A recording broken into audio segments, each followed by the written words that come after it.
الحمد للہ وکفا والصلاة والسلام علی عباده الذین اصطفى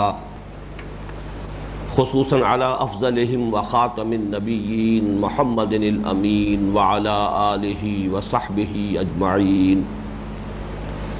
اما بعد فقد قال اللہ تبارک وتعالی کما ورد فی سورۃ حامیم السجدہ اعوذ باللہ من الشیطان الرجیم بسم اللہ الرحمن الرحیم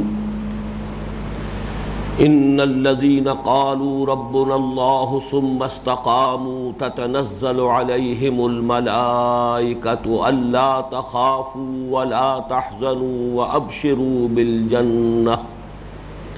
وابشروا بالجنة التي كنتم توعدون نحن اولیاؤکم فی الحیاة الدنیا وفی الآخرہ ولکم فیہا ما تشتہی انفسکم ولکم فیہا ما تدعون نزلا من غفور رحیم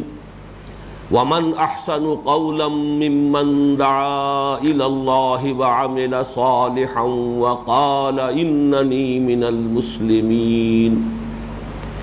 ولا تستوی الحسنة ولا السیئة ادفع بالتي هي احسن فإذا الذي بينك وبينه عداوة كأنه ولي حميم وما يلقاها إلا الذين صبروا وما يلقاها إلا ذو حظ عظيم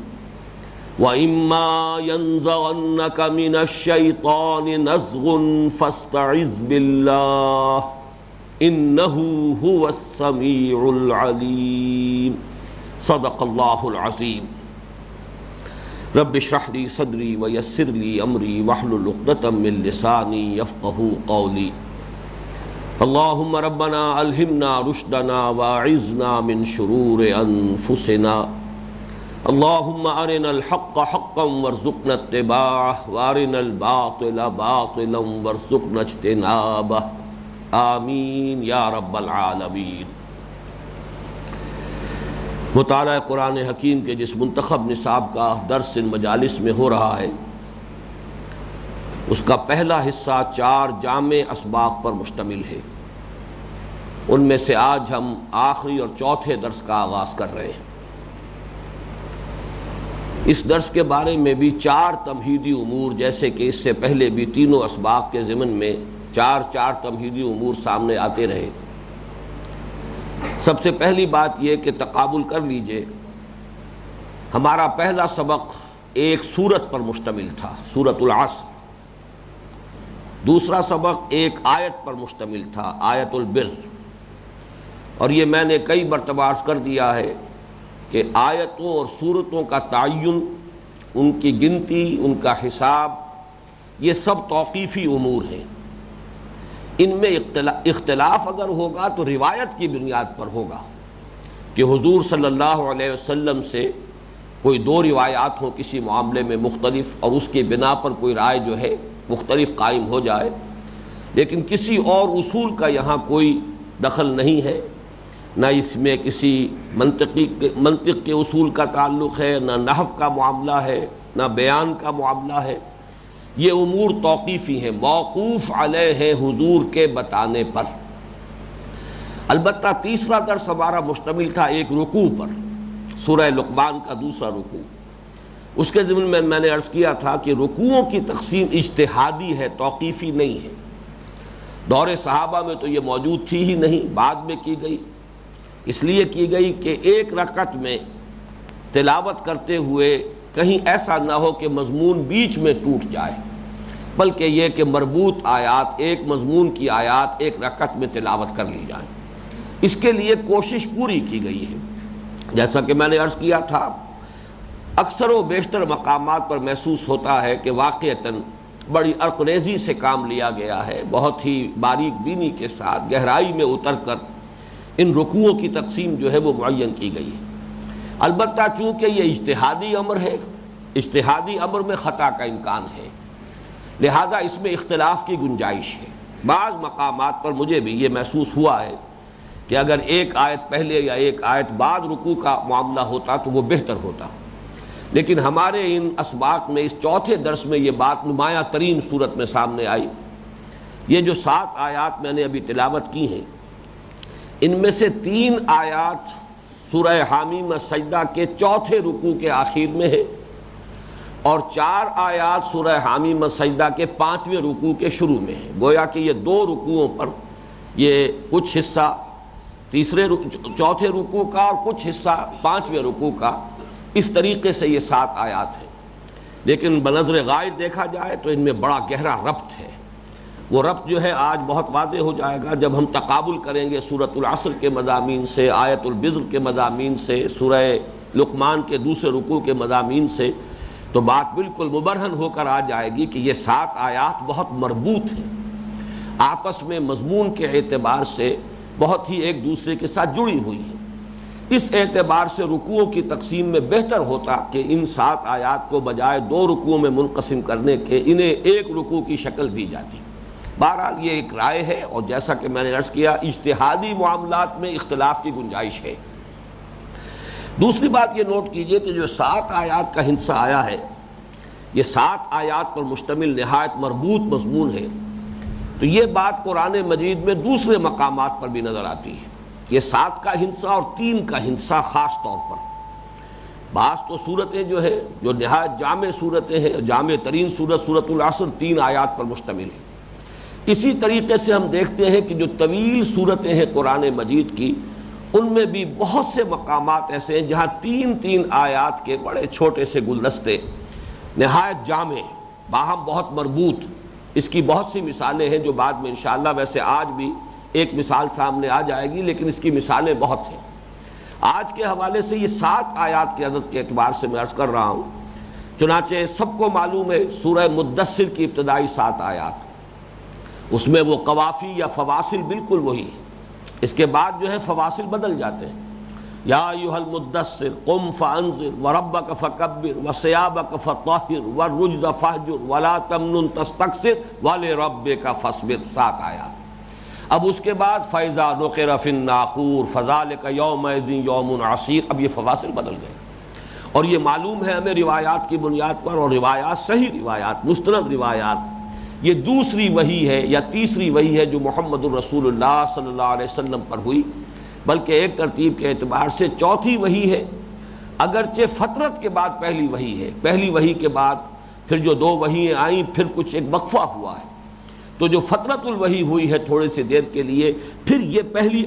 ہے جو وحی آئی ہے جو 7 آیات پر مشتمل ہے۔ اسی طرح سورہ نون کی ابتدائی 7 آیات، سورہ مزمل کی بھی اگرچہ جو قوافی کا تعلق ہے یا فواصل کا، وہ تو آگے بھی سلسلہ چلتا ہے، لیکن غور سے اگر انسان اس پر دیکھے تو نظر آتا ہے کہ پہلی 7 آیات معلوم ہوتا ہے یکجا نازل ہوئی ہیں، بعد میں جو ہے وہ بعد میں آیات نازل ہوئی۔ سب سے زیادہ نمایاں مثال سورہ فاتحہ 7 آیات پر مشتمل ہے۔ سورہ بقرہ کا 5واں رکوع 7 آیات پر مشتمل ہے، اور اسے میں نے بہت سے حضرات کے علم میں ہوگا قرار دیا ہے کہ اہل کتاب کو دعوت کے ضمن میں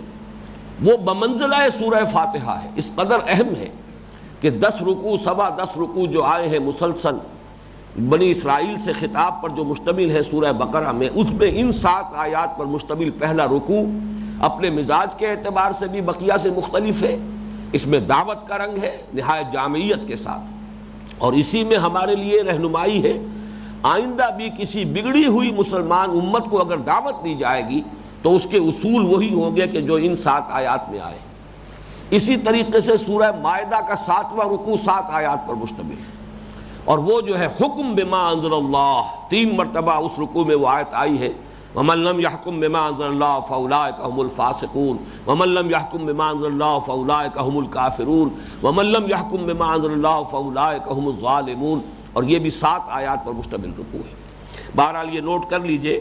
کہ یہ 7 آیات پر مشتمل جو رکوع ہے قرآن مجید میں، وہ اس کی بہت سی مثالیں ہیں کہ وہ نہایت جامع ہے اور بہت اہم ہے اپنے مضمون کے اعتبار سے۔ اب آئیے کہ اس سے پہلے کہ بقیہ جو 2 تمہیدی نکات ہیں میں وہ آپ کے سامنے رکھوں، پہلے ہم ان آیات کا ایک ترجمہ کر لیں، اس لیے کہ بقیہ 2 تمہیدی نکات کا فہم جو ہے اس کا دار و مدار اس پر ہے کہ ایک اجمالی جو ہے آپ کے سامنے تصور آ جائے کہ ان آیات میں کیا مضامین آ رہے ہیں۔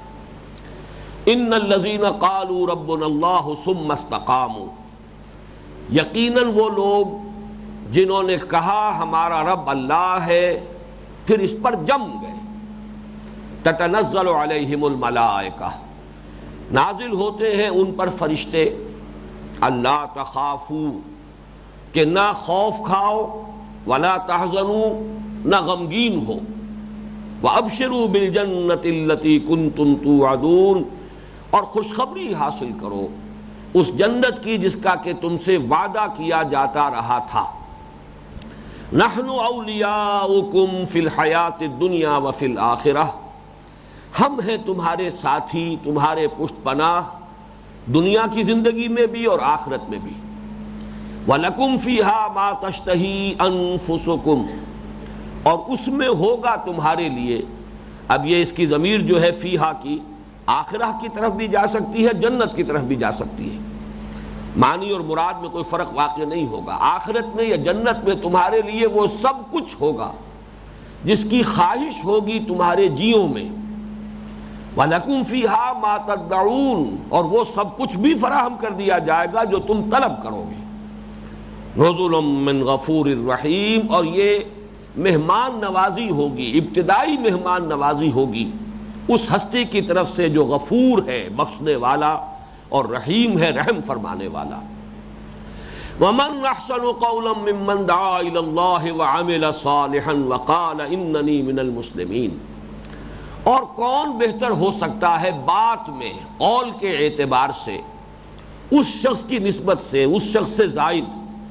کہ جو پکارے اللہ کی طرف، دعوت دے اللہ کی طرف، وَعَمِلَ صَالِحًا، عمل کرے نیک اچھے اعمال، وَقَالَ إِنَّنِي مِنَ الْمُسْلِمِينَ، اور کہے کہ میں مسلمانوں ہی میں سے ہوں، یقیناً میں بھی مسلمانوں ہی میں سے ہوں۔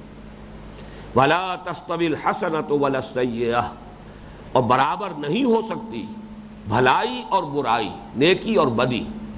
ادفع باللتی ہی احسن، دفاع کرو، مخالفت کا مقابلہ کرو اس طور سے جو سب سے عمدہ ہو، سب سے اعلیٰ، احسن طریق سے۔ فَإِذَا الَّذِي بَيْنَكَ وَبَيْنَهُ عَدَاوَةٌ، تو وہی کہ جس کے اور تمہارے درمیان دشمنی ہے، كَأَنَّهُ وَلِيٌّ حَمِيمٌ، ایسے ہو جائے گا جیسے کہ نہایت جگری دوست، نہایت گرم جوش دوست۔ وَمَا يُلَقَّاهَا إِلَّا الَّذِينَ صَبَرُوا، نہیں پہنچ پاتے ان مقامات کو مگر وہی کہ جو صبر کر سکے، جن میں صبر کا مادہ۔ وَمَا يُلَقَّاهَا إِلَّا ذُو حَظٍّ عَظِيمٍ، اور نہیں حاصل کر سکتے ان مراتب عالیہ کو مگر وہی جو بڑے نصیب والے ہیں، حظ عظیم والے ہیں۔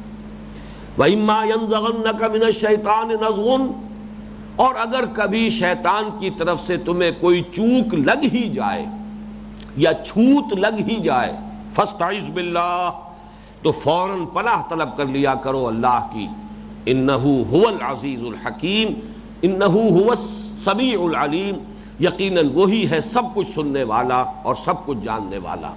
صدق اللہ العظیم۔ اب اس ترجمے سے جو باتیں سامنے آ گئی ہیں ان کے حوالے سے دو نکات، یعنی تیسرا تمہیدی نکتہ یہ ہے کہ سورۃ العصر کے حوالے سے تقابل کیجئے،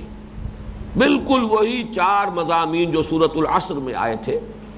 وہاں وہ بیجوں کی شکل میں تھے، ایک ایک بیج سے جو مضامین جو ہے آگے، جیسے بند کلی کھل گئی تو پتیاں نمایاں ہو گئی، اسی طریقے سے اگر گٹھلی پھوٹی اور اس میں سے دو پتیاں نمایاں ہوئیں، بالکل اسی طرح آپ دیکھ رہے ہیں کہ سورۃ العصر جو ہے وہ بیس لائن، چار چیزیں، ایمان، عمل صالح، تواصی بالحق، تواصی بالصبر۔ اب اسی میں ذرا ایک نسبتاً اونچا مقام، وہ مقام بر و تقوی، نیکی اور تقوی کا مقام، وہی چار چیزیں وہاں موجود، تین صراحتاً اور ایک جو ہے وہاں پر گویا کہ انڈرسٹوڈ ہے، مقدر ہے۔ پھر یہی چار مضامین سورہ لقمان کے دوسرے رکوع میں، وہ ذرا اور اس سے بلند تر مقام ہے، مقام عظیمت، ان ذالک من عزم الامور۔ یہ چوتھا اب اور بلند ترین مقام ہے ایک اعتبار سے، یہ میں بعد میں صراحت کروں گا، ایک اعتبار سے بلند ترین، اور اس کو ہم نے عنوان دیا ہے حظ عظیم، اور اسی آیات میں سے وَمَا يُلَقَّاهَا إِلَّا ذُو حَظٍّ عَظِيمٍ، بڑے نصیب والے، بڑے حظ عظیم والے لوگ ہیں جو یہاں تک پہنچ پاتے ہیں۔